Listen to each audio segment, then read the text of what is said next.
Today our topic is arithmetic progression AP. At first you see I took one example 2, 5, 8, 11, 14 and so on. That means here you see if we add 3 with this first term 2 we will get the second term. Again if we add 3 with this second term 5 we will get the third term, that is 8. If we add 3 with this third term we can get this fourth term and so on. Okay. This is the example of an AP. Then what is an AP?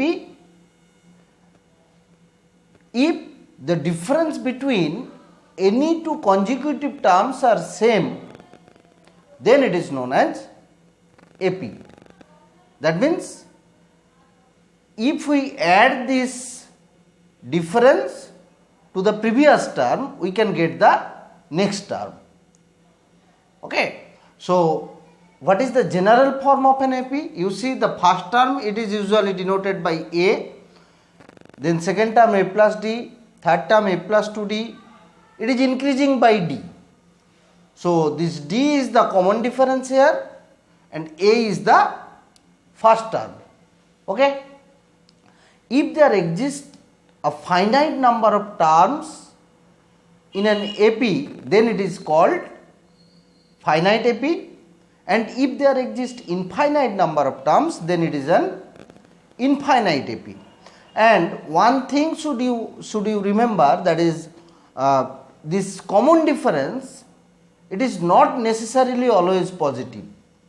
It may be positive or 0 or negative. Okay. So you see this first term A, this can be written as A plus 1 minus 1 into D. This second term A plus D, that is A plus 2 minus 1 into D. Third term, that is A plus 2D, it can be written as A plus 3 minus 1 into D. Fourth term A plus 3D, that is A plus 4 minus 1 into D. Proceeding in this way, what can we write? The nth term, that will be denoted by An or Tn, that is A plus n minus 1 into D. That is the coefficient of D will be 1 less than the term. Okay. So nth term of an AP having first term A and the common difference D, that will be A plus n minus 1 into D. Now the sum of first n terms of an AP. What we got? What is the nth term of an AP having A is the first term and D is the common difference? That is nth term An is equal to A plus n minus 1 into D. Okay. So if we want to find the sum of the first n terms, that is A to A plus n minus 1 into D, you see S is equal to A, then second term plus A plus D, plus third term A plus 2D, plus fourth term A plus 3D, in this way, plus nth term A plus n minus 1 into D. To get the formula, again I am reversing this order, that is nth term at the first, then n minus 1 term, then n minus 2th term, dot first term. It is also S, that is the sum. Okay. Nth term, that is A plus n minus 1 into D, n minus 1 term, that is A plus n minus 2 into D. Okay. From last to first we are writing here. Okay. Then if we add these two, S plus S to S, A plus n minus 1 into D, that is 2A plus n minus 1 into D, again A plus D plus A plus n minus 2 into D, that will be 2A plus n minus 1 into D. The sum of these two terms also 2A plus n minus 1 into D. In this way, you see the last term, they are also 2A plus n minus 1 into D. Now how many terms are there? Total n terms.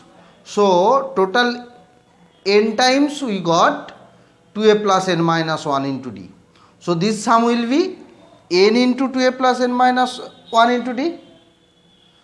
That is 2S is equal to, we got n into 2A plus n minus 1 into D.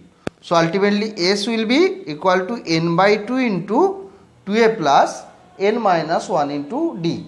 So the sum of the first n terms of an AP having A is the first term and D is the common difference, that is S is equal to n by 2 into 2a plus n minus 1 into D.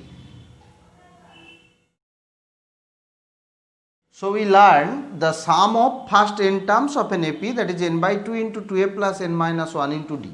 Okay. Now if we write this 2a, that is a plus a. So you see this a plus n minus 1 into D, that is the nth term a n.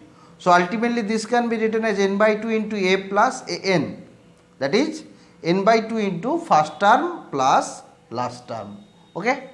Now using this formula of sum, what is the sum of first n natural numbers, that is 1 plus 2 plus 3 plus 4 plus 5 plus dot dot kore up to n.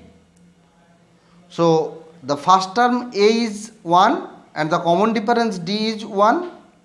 Okay. Using this formula, that is s will be equal to n by 2, as there are n terms, so n by 2 into 2a, a is here 1, so 2 into 1 plus n minus 1 into d, d is also 1, so n minus 1 into 1. Ultimately by calculating we will get n into n plus 1 by 2. This also you can prove by previous method, that is s will be 1 plus 2 plus 3 plus dot dot kore n, and in reversing order that s will be n, the term before n, that is n minus 1, n minus 2, n minus 3 up to 1. Now adding in each column you will get n plus 1. How many terms are there? Total n terms. So n into n plus 1. So ultimately s will be n into n plus 1 by 2.